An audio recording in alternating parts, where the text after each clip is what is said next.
vídeo de hoje vamos dar sequência ao nosso estudo sobre diagramas da UML e vamos falar especificamente do diagrama de sequência.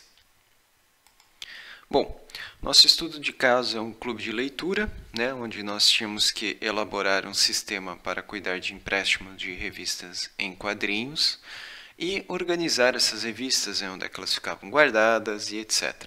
Então, ao longo dos vídeos dessa série, a gente começou por analisar esse cenário que está aqui no vídeo e fomos trabalhando desde os requisitos funcionais, elaborando depois o caso de uso, o detalhamento do caso de uso, fizemos também a parte do diagrama de classe e, numa parte mais prática, implementamos parte desse modelo e também mostramos como seria o banco de dados dessa proposta aqui. Então, tem vários vídeos aí no canal.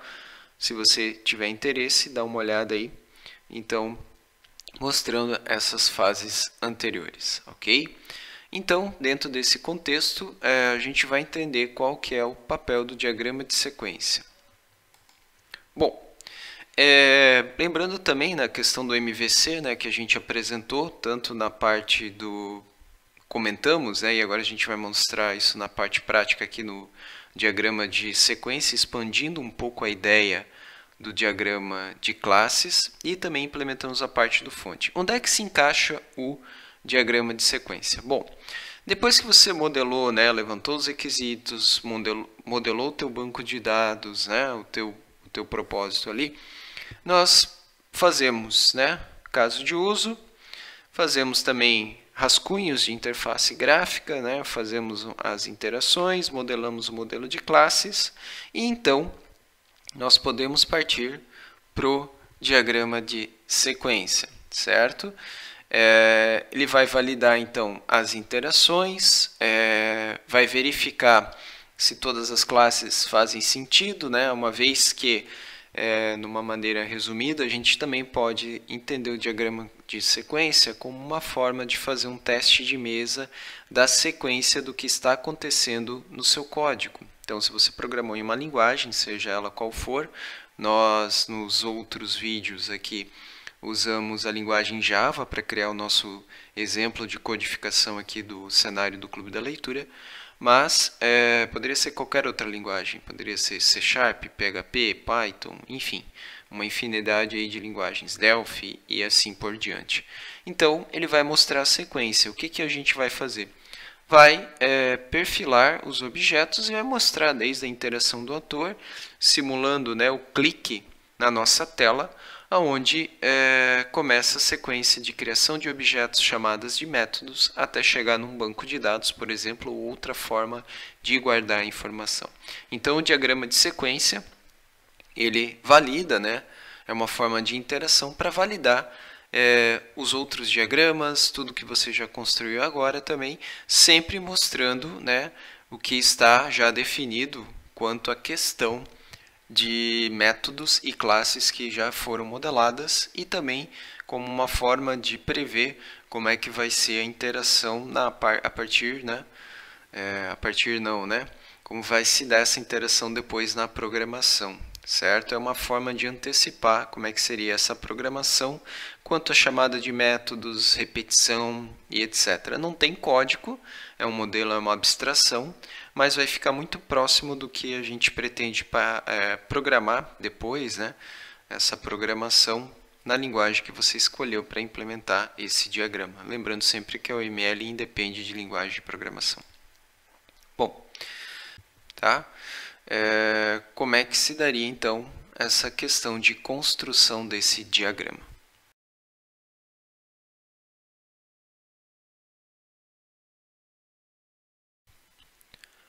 Vamos então agora para a parte prática do nosso exemplo referente a diagrama de sequência. Bom, vamos recapitular um pouco aqui a parte do diagrama de classe.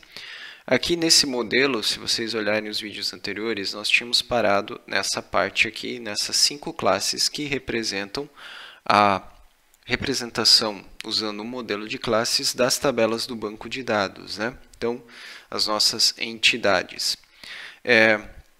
Cada uma dessas classes aqui representa uma tabela do banco de dados, cada uma aqui, né, só pegando o exemplo da caixa, cada um dessas outras classes terá um getSet, representando praticamente um pojo também, né, o conceito de pojo, para cada um dos atributos com as referidas cardinalidades, enfim. Aqui não se chama cardinalidade, né, é multiplicidade, mas é o equivalente ali, se for representar dentro, né, do contexto de banco de dados, a cardinalidade do banco. Bom, além disso, a gente falou de MVC, que cada classe dessa aqui, dependendo da aplicação e como você separar a sua parte de programação, enfim, e aplicando o conceito de padrões de projeto com MVC, você teria no mínimo aí umas 20 classes. E realmente, quem acompanhou os outros vídeos ali, a gente criou várias classes, tá? Então agora a gente vai pegar o exemplo do tipo de coleção e mostrar que nós criamos uma classe para lidar com um banco de dados dentro do padrão de projeto MVC. Isso também está explicado nos outros vídeos, a gente já programou, né, toda essa parte aqui, certo? Então a gente usou o conceito de MVC e Java. Bom, vamos lá então. Então nós temos aqui a questão do tipo de coleção, criamos a parte para lidar com banco de dados e as duas edições, né, a parte de controller ali para lidar com as telas. Aqui a gente listou alguns métodos para mostrar como é que fica isso depois no diagrama de sequência, que nada mais é que uma troca de mensagens, tá? E são métodos reais que existem aqui no diagrama de classes, existem no fonte também, e agora a gente vai aplicar ele no diagrama de sequência. Bom, então vamos lá. Nós vamos arrastar aqui o nosso ator, né, que é o usuário, dentro do nosso projeto lá, dentro do nosso contexto. Daí nós vamos ter aqui a questão da lista, né, que é a nossa primeira classe. A gente vai enfileirando aqui as classes, tá? Conforme realmente acontecem as coisas dentro do nosso sistema. Depois disso, a gente tem uma coleção aqui. Depois disso, a gente tem a tela de edição. E, por último, a nossa parte de banco de dados. Então, como é que começaria, né? Quem quiser ver como é que ficou os vídeos anteriores, só acompanhar ali a parte da implementação, mas basicamente isso aqui, ó. Vamos supor aqui a gente vai simular a inclusão de um novo tipo de coleção, tá? O que o usuário faz? Ele manda uma mensagem, tá? Uma mensagem síncrona aqui para o tipo lista coleção. E qual é essa mensagem? Ele clica lá no botão incluir. Automaticamente esse objeto ele cria o nosso registro, né? Uma criação aqui, certo? Essa criação seria o equivalente a chamar o construtor da classe, tá? Então, criei esse objeto. Aí se faz o quê? Aí, automaticamente, tá, pessoal? Nós temos um retorno e esse objeto faz uma chamada aqui. Ele vai fazer onShow e automaticamente nós vamos para cá, tá? Então, essa é a sequência de operações que é feita no nosso objeto. Aqui a gente só vai alinhar algumas coisas aqui. Então, tá lá, tá mostrado a tela. Aí o usuário, depois que ele digita as informações, isso aqui são as barras de vida, tá, pessoal? Conforme acaba as interações, você acaba aqui. Às vezes você vai ter várias barras de vidas e interações aqui conforme vão acontecendo as coisas. Uma vez com a tela de edição aberta, tá? O usuário vem para cá e ele clica no botão OK. A edição, o que vai acontecer? Ela vem daqui, ela não é uma resposta, né? Uma mensagem, ela manda aqui para o tipo de coleção controller, só uma mensagem, né? Verificando se as informações estão ok, enfim. Aí a tipo lista controller, ela manda uma mensagem lá para o DAO, ela chama esse método, salvando a nossa coleção que foi editada ou incluída. E daí nós temos as respostas do DAO para a nossa lista controller a lista controller para cá e por fim, para finalizar, na nossa tela de edição para o usuário, no fim mostrando a mensagem, olha, deu certo de salvar, enfim, ok? Comentando algumas das mensagens quando a gente está desenhando isso aqui, você precisa ter, tirando o get e set, tá?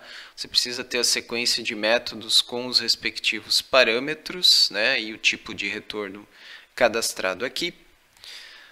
Com isso, você consegue montar essa sequência de chamadas entre os objetos, tá? Então, geralmente as mensagens são síncronas, ou seja, eu espero um retorno, então eu tenho que mandar a mensagem, chamar um método, esperar o processamento e retornar. Quando é que a gente usa, por exemplo, a assíncrona? Quando é uma requisição, se fosse simular uma requisição AJAX numa interface web, por exemplo, onde você não precisa ficar esperando o retorno, tá? Mas não é o caso aqui da nossa situação. Aqui é a opção de criar, tá? É quando a gente quer criar um objeto, então ele está criado aqui, acabou. No final, se a gente precisar, a gente destrói, né? Tem essa opção de destrói, e a mensagem de retorno, tá? É sempre com base, geralmente, nas mensagens síncronas, desculpe. Mas não impede que também uma síncrona tenha retorno, tá? Se você vai simulando a sequência de chamadas e respostas, como é que se comporta o teu código, tá? Basicamente, se você olhar a parte ali dos vídeos da questão da nossa implementação prática, é isso que se segue, né, nessa questão de chamadas, tá? Aqui a gente representou então as classes, o usuário. Isso aqui é a linha de vida, tá? Então, às vezes tem uma sequência de mensagens, etc. Troca, volta e assim vai. É só isso aqui que tem no diagrama de sequência? Não, tem várias opções. Você pode representar mais interações do usuário, você pode bloquear um trecho do código, né? Com essa anotação aqui, fazer... tem loop, né? Às vezes você está incluindo vários itens. Se fosse simular uma nota fiscal itens, você pode ficar simulando loop. Você também pode usar as anotações aqui, ó, que a gente tem de entidade, controle e boundary, né? Para, em vez de ter essas classes aqui, você pode usar essa anotação. Também é possível, tá? Aqui a gente usou direto as classes porque já tínhamos. Se nós não tivéssemos as nossas classes, o diagrama de classe direto modelado, e você de repente está começando aqui, você pode simular via esse conceito, né? Boundary, sempre lembrando que é questão de fronteira, tá? Questão de tela, o controller, né, o control, e a nossa entidade representando daí a parte de operações com banco e a tabela em si, tá? É muito parecido com a ideia de MVC. Aqui a gente usou direto os objetos. Você também pode vir aqui, ó, e colocar, dar um nome para essa mensagem de retorno, enfim, tá? Fique à vontade também. No nosso caso aqui, a gente preferiu, né, não utilizar, tá? Aqui, em vez de mensagem 56, confirma.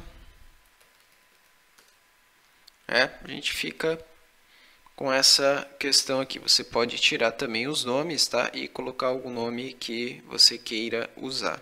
Ou puxar um método do diagrama constante ali no diagrama de classe. Bom, é isso. Diagrama de sequência bem resumido, tá? É só uma revisão rápida, só para vocês terem uma ideia de como funciona esse diagrama. Se você gostou do vídeo até aqui, obrigado por assistir e se inscreva, curta, comente, compartilhe. Muito obrigado, fique bem, fique em paz e até a próxima.